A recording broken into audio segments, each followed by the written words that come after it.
Hey guys, I am sitting here with Cliffhanger in Cliff's studio here. So, dude, thank you for having me over today, man. Yeah, man, absolutely. I'm really happy that you were able to make it. Welcome to the Mojo Dojo. The Mojo Dojo. This is where all the recording happens, man. That's awesome. Real quick, guys. So you know Cliff from a lot of my YouTube videos where I film at Replay Guitar Exchange. Of course, you know you're on staff there, but Cliff is also in a band called Quasi Mojo, which he'll tell you a little bit about later. But today, what we're gonna do is we're gonna go over Cliff's live rig, man. What he plays live. I've heard your band play live a few times, and you've got just this really just raw rock and roll sound, which I love, man. It's just pure and authentic. Doesn't sound like anything else. So yeah, I try to keep it relatively simple. I also have this strange addiction to buying guitars and amps, but my main combo that I've been finding is the Rockerverb 50 and the Hughes and Kettner head into two separate 112 orange amps. And the whole orange amp thing, the reason I kind of wanted to keep it, both of them, is one, aesthetic, because it looks really cool on stage. I think people will be like, wow. But then you also have, just the whole orange sound, which is my favorite tone. And it just gives me a really cool, just like you said, raw and in your face. So. yeah, it's very raw, man. And this is the Rockerverb 50 MKII, by the way. That's the head here. You guys are gonna hear some more tones, of course. That's what we're here for. I want to hear some Cliff tones, but we're gonna run through a few different tones, and you're gonna hear also what these two heads sound like together. Yes, that's gonna be cool. So, dude, we'll go over your settings, but to do that, let's just hear some I don't know, play one of your riffs from maybe one of your latest songs or something like that, and then we'll kind of run through your settings here. Sure.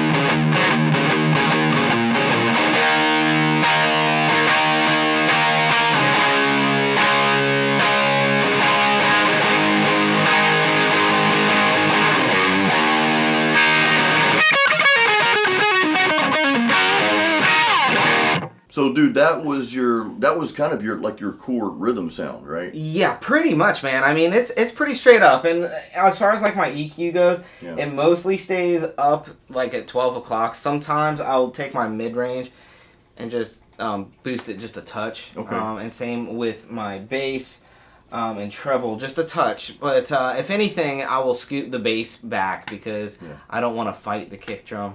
Yeah, I got you. And we talked about that on the channel here, guys, in my videos on mixing guitars and that sort of thing. When your bedroom tone is going to be a little different from your live tone or your recording tone when you're recording in the full mix, because you don't want your guitar carrying those low end frequencies that the bass and the kick are supposed to carry.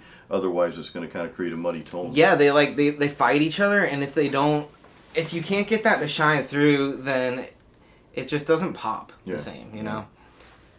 That's cool. And you guys are a three-piece band, too. Yeah, so we started out, Quasi Mojo is the name of the band, and we started out, I'm really blessed. I'm really lucky because we have been in the same band for like 15 years now, man. And man, that's longevity, dude. Yeah, so we know how to read each other, and it's just kind of really simple, and it's just been so lucky to have the same kind of setup. So we always know what we're doing, and it's just easy, man. And because of that, we've just kind of dubbed my studio as the place where we record all the music. We set up Pro Tools in here and the guitar collections and everything, and trust me, we got a big collection, dude. Oh, I know, man. And this is I love this setup in here. This is a nice setup, you know.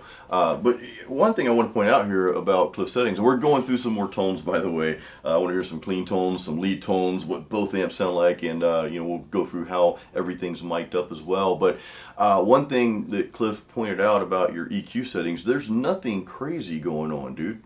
I don't go too crazy. I'm a big fan of just keeping it simple. Some of my biggest idols and influences just kind of plugged in and just went, and I feel like that's really strong, man. It's a good way to do it. Yeah, I like that. You even got rid of some of your pedals. Cliff, I remember you used to have a lot of pedals, dude. And I used to have a huge pedal board. Yeah. Now I have 4 pedals. I have a gate. I have a delay, the El Capistan. Yeah. And then I have an exotic wah, which is my main pedal because it hides all my mistakes. Well, you're about to hear the wah, but dude, let's get into a clean tone, man. I want to hear, because I know you do play some clean stuff every now and then. You guys are mostly full on distortion.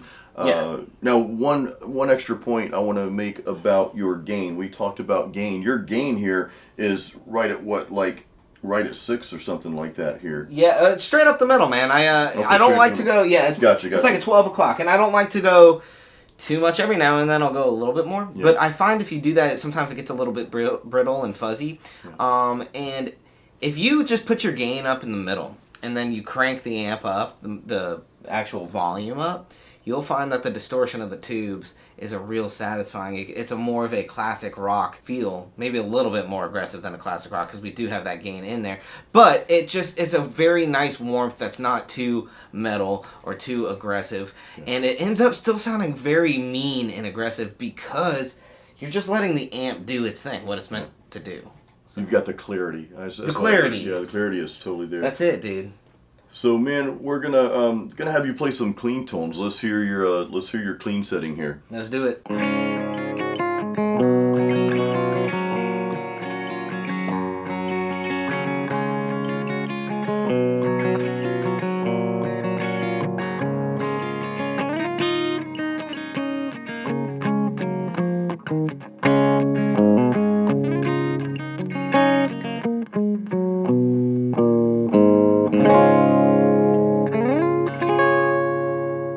So I didn't expect that to come out of the Orange amp, and this is not sponsored by Orange. They didn't send Cliff this Orange amp. You had to pay for it, right? Yeah, I wish I was sponsored by Orange, but not yet. I didn't expect that. And dude, you're not using any effects. Like, you're not using a chorus or any delay. I mean, it's just a raw, clean sound coming out of there. Yeah, I try to, I keep it super simple, man. Yeah. And it's less setup, and there's already a lot of other cablings and stuff going. And typically, like, if I need to clean it up a little bit more, we'll do that in Pro Tools after the fact, you know. Yeah, you can throw a compressor on or EQ or something like that to kind of church it up and just make it sit in the mix a little bit better. So that's right. But yeah, and now your settings for the clean channel, that was, I mean, that's pretty much the same across the board with this amp, right? You've got a shared EQ for the clean and dirty channel, right? Dirty channel has its own EQ on the Rockerverb. The clean channel has its own EQ too. It's a 3-band, so you have treble, middle, and bass. Okay. And again, on the clean, I like to just kind of keep it in the middle. I do bring the bass back a little bit. One thing I noticed about this amp is the clean channel is louder than the gain channel. We noticed that when we were recording. When we started recording, that we had to turn the clean down. It's hardcore. So I always keep my volume a little lower, but that's just more for balancing, you know, because I don't want to switch from clean to dirty, and then you're like, what happened to the guitar went away, you know. So just to clarify, the clean and the dirty channel, they have their separate EQ, so that's really cool, man. Cliff, dude, now it's time to hear you play some guitar solos through this amp. I want to hear what that sounds like, but real quick, are you changing anything on the amp from rhythm to lead? Not really, no, not at all. Actually, most of my changes are done in the guitar. Okay. I like to collect weird guitars, different guitars that have all just unique sounds. This one, when I'm in the middle position on this Les Paul and the volume is all the way up, there's a Peter Green modification, which is the guy from Fleetwood Mac, right? And nice, it's like an out-of-phasey, like weird kind of throaty sound. It really stands out. And then if I just take that volume knob and put it back, you hear the warmth come in. So when I'm in my leads, I keep that phasey thing going on, and then back to the rhythm, I'll kick it in so that warmth of the pickups come in. I know it's really weird, but that's cool though, man. Stuff, yeah. But it's good. You can kind of control everything from there without having to worry about stomping on anything. Because I get tired of trying to stomp pedals. I'll stomp the wrong ones often. I'm pretty animated on stage, so that's one of the main reasons I actually dumbed down my pedals, because I didn't want to be like tap dancing all over the time. I wanted to be like able to interact with the crowd and goof off. Yeah, you do a good job, a great job at that, dude. Well, brother, let's hear some leads, man. All right.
Alright guys, got one more tone we want to share with you. This time, dude, we're combining both heads here. We've got the Orange, the Rockerverb 50 MKII, and then we've got this little Hughes and Kettner. What is this? The Tube Meister 18. Yeah. That's my first little tube amp, man, and it was aggressive. I got it because of Rush, you know, and I saw Nice. Alex Lifeson playing it. And then I got the Orange because of Black Sabbath and Clutch, and together, oh my god, dude, it's like the best sound ever. I can't beat it. Should we let them hear it, man? I mean, should Yeah. we? Maybe we should save it for another video. All right, we'll let them hear it. Yeah, come on, let's let them hear it. Now, real quick, I want to share how we're miking this. I didn't even go over that in the beginning. So, Yeah. what you've been hearing so far, guys, is the Shure SM7B mic. And this is like, I know this mic for vocals. I mean, I know some people mic guitar cabs. I've actually never heard of miking a guitar cab before until now. So this Yeah, is cool. it's a really good combination. It's a secret weapon on bass. Yes, you highly told me that, recommend it. So the best thing I can recommend: throw any mic, throw all the mics you have on your amps, and just try combinations, That's and right. you'll get some really cool stuff. Yeah. Like I've been now miking the SM7B on my guitars for a long time. It's really cool. It's kind of a low output mic, but it's You throw a little bit of a gain on there, or just a boost in the volume, and you can make it really sound really cool. You've got the cloud lifter for that too, Yes. so that's that. And I actually use that for vocals. That's my core vocal mic that I have in the studio for harsh vocals or clean vocals, anything. I just use that mic. So it just, I don't know. I've used condenser mics and even other dynamic mics for vocals, but just trying different things out. But this is the go-to for my voice anyway. Now I'm not some like huge singer, but you know, You're a great singer. thank you. It just works though, you know what I mean? It just works. So that's what you've been hearing all along. You're gonna hear that again. What Cliff's about to play for you. We've got that same one cab. You know, two cabs here. The Orange going to this Orange cab with the SM7B. Now we've got the Hughes and Kettner going to the other cab, and that's mic'd with a Shure SM57. So dude, they're about to hear those combined. Those two Yeah, it'll heads. blend, and it's just a big It's sound. a huge sound. So, dude, let's hear it. All right.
Now, I want to go over Cliff's pedals real quick, and there's this unique little box on how he recorded both amps. But real quick, guys, be sure to check the description of this video. I've got a link to Cliff's channel, your YouTube channel. I know you've been putting out content for a while, but you're going to... I put out a lot of content for Replay Guitar Exchange, Right. where I work. I do have a personal channel, still Yes. Riff with Cliff. I know you've been trying to get me to get back to doing a lot of that stuff. I'm definitely going to be doing more of that stuff. So if you Yeah. guys want to check it out, feel free. Yeah, It's just- please check his channel out, guys. And this is kind of my way of saying thank you, man. Because if it weren't for Cliff getting me into Replay, it's been a few years now. You know, the videos that I've filmed at Replay Guitar Exchange, those have really helped my channel move forward. So dude, this is the least I can do to have you on here. Thank you, man. I appreciate you. That's kind. If you guys love those classic rock tones, I know a lot of you, a lot of my viewers love that stuff. I love it too. You know, I play metal, I play acoustic, I play this style too. So definitely, he's going to be putting out some more content for you guys. But real quick, guys, so that link is in the description for Cliff's channel. But I want Cliff to just briefly go over his pedal board. I know we simplified that. So, dude, what have we got here, man? Dude, it's so simple. So, into the front, I run a tuner because you have to play in tune, and it's really embarrassing when you're not in tune. Straight from there, I go into the exotic wah-wah because the wah is my favorite pedal. It hides all of my mistakes, and it's a lot of fun, and you get that really throaty sound with it. Yeah, dude. From there, into the Strymon El Capistan, which is a delay, and that just gives... you know, a little bit of a thickness and a warmth, especially when you're doing some lead stuff. Don't always remember to turn it on, but it's there. And from there into the ISP decimator, which is a gate, so that I cut any unwanted noise, either in between songs or if we have some really staccato notes where the note just stops. I don't want to hear any of that hum. And that is it, and then straight into the amp. That's pretty basic, dude. I love that. Now, another piece of gear I want to talk about real quick, man, is... and I know you said you sometimes you use both amps live. This is mostly in the studio, but I know if you have bigger gigs, you'll use both amps. You've got this little headlight box down there, so I guess this allows you to record it that way, right? Yeah. So this is like an amp selector. What you can do with that is you can actually do 4 amps. So cool. Right now I'm just running 2, just for simplicity's sake. Also don't have enough mic inputs at the moment.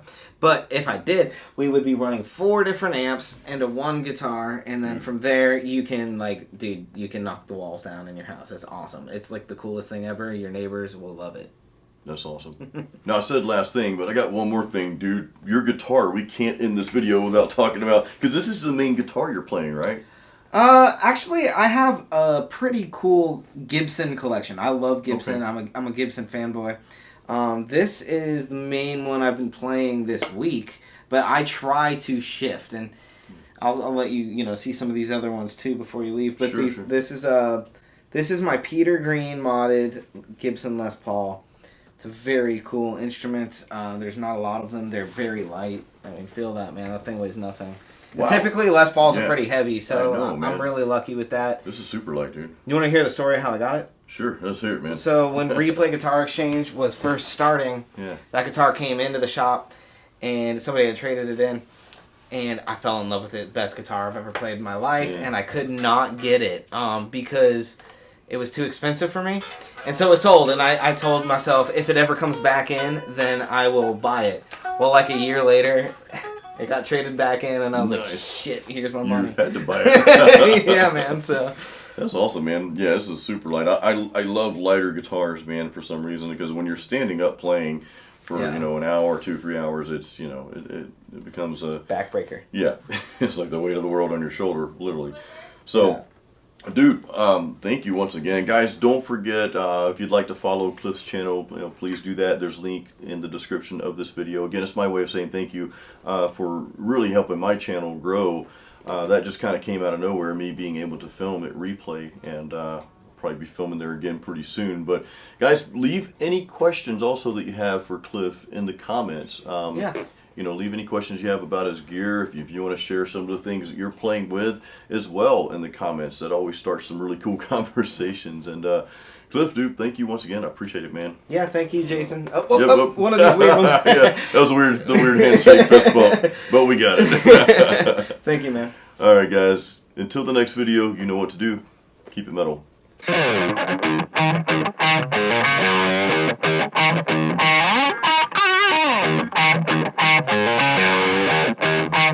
Thank you.